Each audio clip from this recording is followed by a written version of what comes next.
For decades, nicotine has been cast as a highly addictive villain, the primary chemical driver behind the global tobacco crisis. A sudden counter-trend is emerging among people who have never smoked. Thousands of patients, including those with long COVID, are now intentionally wearing nicotine patches as part of a grassroots therapeutic movement. These users apply the patches to clear chronic brain fog, elevate their daily mood, and combat severe physical fatigue. Ispis is the same substance that keeps smokers trapped in a cycle of dependency. These patients appear to be taking a massive risk with addiction. To understand why this risk doesn't materialize the way we expect, we have to look past the smoke and examine exactly how pure nicotine interacts with the human nervous system. A nicotine patch provides a steady, controlled release.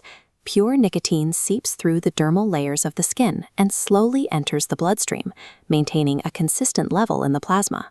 Once the chemical crosses the blood-brain barrier, it seeks out and binds to specific targets, called nicotinic acetylcholine receptors, or NACHRs.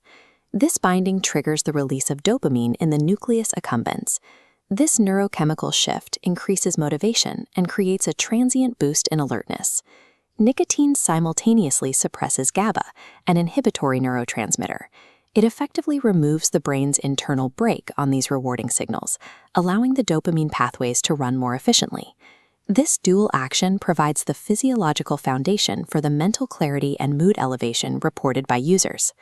Because this process directly engages reward and motivation pathways, the patch induces an active psychoactive state, even though researchers are still debating if these shifts constitute a reliable clinical cure. The chemical's influence extends far beyond the brain. It travels through the rest of the body, stimulating the peripheral nervous system. Nicotine forces the release of catecholamines, specifically stress hormones like adrenaline and noradrenaline. A patch user often feels this as a faster heartbeat, constricted blood vessels, and a measurable rise in blood pressure. Excessive doses in non-smokers often lead to adverse physical reactions, including waves of nausea, bouts of dizziness, and tightness in the chest.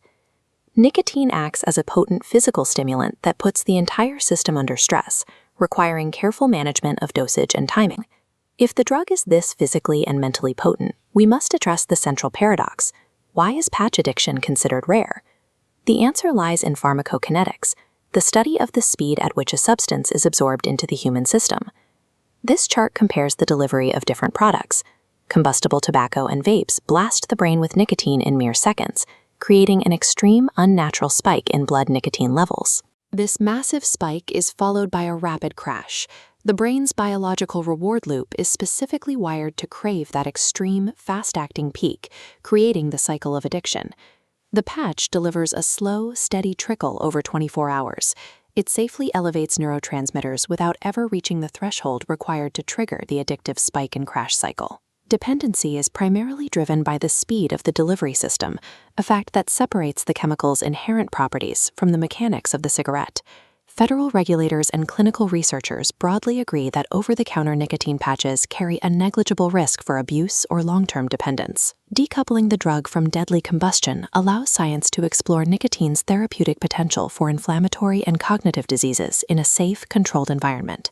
It is important to remember that a low risk of addiction does not mean the substance is harmless. Anyone with existing cardiovascular issues should approach nicotine with extreme caution, as its effects on heart rate and blood pressure are powerful and immediate. Nicotine is a highly bioactive compound that was obscured for a century by the tragedy of the cigarette. By understanding its delivery, we are finally seeing the chemical's true profile.